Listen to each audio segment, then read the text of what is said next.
இன்னைக்கு நம்மள நெறைய பேர் ஏஐ யூஸ் பண்ணி அவங்களுக்கு புடிச்ச மாரி ஃபோட்டோஸ கிரியேட் பண்ணிட்டுருக்கோம். அதில நெறைய பிரச்சனை இருக்கு. நம்ம டீட்டெயில்ஸ் எடுக்குறாங்க. வேற இதில இருக்க ஃபோட்டோஸ்லாம் எடுத்து இதில அப்படி யூஸ் பண்ணிக்கிறாங்கங்கிறது. நான் அத பத்திலாம் பேச வரல. நம்ம வந்து ஒரு ஃபோட்டோ அப்படின்னா முன்னாடிலாம் எப்படி இருக்குன்னு யோசிச்சு பாருங்க. எனக்கு தெரிஞ்சு ஆரம்பத்திலேருந்து ஃபோட்டோ வந்து ஒரு டிவைஸ் வச்சு இது மாரி கேமரா வச்சுலாம் எடுத்தது கிடையாது.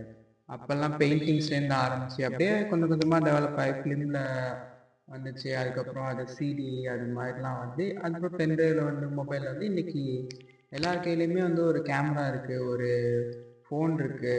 அதெல்லாம் தாண்டியும் இப்ப என்ன ஆகுதுன்னா ஏஐ யூஸ் பண்ணி நமக்கு பிடிச்ச மாரி ஒரு ஃபோட்டோ வந்து நம்ம எடுத்துக்கிறோம். எடுத்த ஃபோட்டோவ வச்சு இது அது மாரி எடிட் பண்ணி குடு, இது மாரி எடிட் பண்ணி குடுன்னு சொல்றது தப்பு இல்ல. அத நீங்க ஏன்னா உங்களால இப்ப எல்லாராலயுமே வந்து எல்லா விஷயத்தையும் நம்ம போய் பார்த்து எக்ஸ்பீரியன்ஸ் பண்ணி பண்ண முடியாது தான். நான் இல்லன்னு சொல்லல. இப்ப நீங்க வந்து ஒரு மவுண்டைன் பின்னாடி இருக்க ஹிமாலயாஸ் போய் ஏறி அங்க ஒரு ஃபோட்டோஸ் எடுத்துக்கணுங்கிறது எல்லாராலயும் முடியாது. அப்ப வந்து நீங்க அது மாரி கிரியேட் பண்ணிக்கிறீங்க. ஆனா அதுல இருக்க பிரச்சனை என்ன அப்படின்னு நான் பார்க்குறேன்னா, அந்த ஒரு ஒரு ஃபோட்டோஸ்க்கு பின்னாடியும் ஒரு ஸ்டோரி இருக்கும்ல. இப்ப நம்ம ஒரு ஹிமாலயாஸ் மவுண்டன்ல போய் ஒரு ஃபோட்டோ எடுத்திருக்கோம்னா, அதுல அவ்ளோ எக்ஸ்பீரியன்ஸ் இருக்கும். நம்ம போற வழியில என்னென்ன பார்த்தோம், எப்படி யார் யார மீட் பண்ணோம், அங்க இருக்க அந்த ஒரு எக்ஸ்பீரியன்ஸ் வந்து உங்களுக்கு அந்த ஒரு ஃபோட்டோ பார்த்தா போதும். இன்கேஸ் அது ரியலா இருக்கப்ப ரியல் ஃபோட்டோ அப்படிங்கிறப்ப, அந்த ஒரு ஃபோட்டோ வந்து அவ்ளோ ஸ்டோரி சொல்லும் நமக்கு.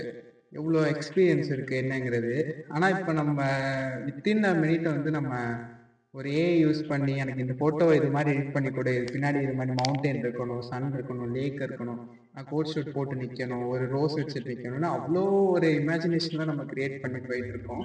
முன்னாடிலாம் எப்படி இருக்கும்னா, ஒரு கேமராவ கடன் வாங்கிட்டு போய் நான்லாம் விஸ்காம் ஸ்டூடண்ட் தான். நான் கேமரா நெறைய பேருக்கு ரென்ட் குடுத்துருக்கேன். என்னையுமே கூப்பிட்டுட்டு போய் ஃபோட்டோலாம் எடுத்திருக்காங்க.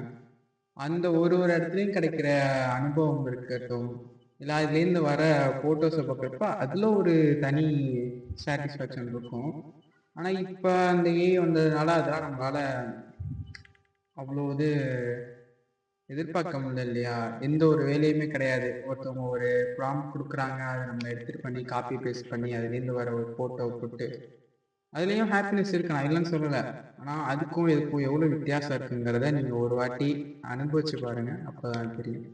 முடிவா நான் என்ன சொல்ல வரேன்னா, ஏஐ வச்சு ஃபோட்டோவே எடிட் பண்ணாதீங்க. எதுவுமே பண்ணாதீங்க அப்படிலாம் என்னோட கருத்து கிடையாது. உங்களுக்கு பிடிச்சிருக்குன்னா ஓகே. பண்றதுல 1, 2 நீங்க பண்ணி பார்க்கறது என்ன பொறுத்தவரைக்கும் தப்பு இல்ல. ஆனா, அத வச்சு மட்டுமே எல்லாத்தையும் இனிமே ஓட்டிடலாம். எல்லாமே மத்தவங்க பண்றாங்கங்கிறதுக்காக நம்ம ஒரு எடிட் பண்ணி பண்றது.